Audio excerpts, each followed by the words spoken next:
咳嗽不止，咽干难受，在家泡杯橘红六润茶。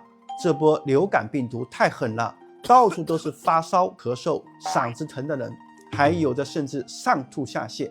其实只要你不是特别严重，真的没必要去医院凑热闹，反而更容易造成交叉感染。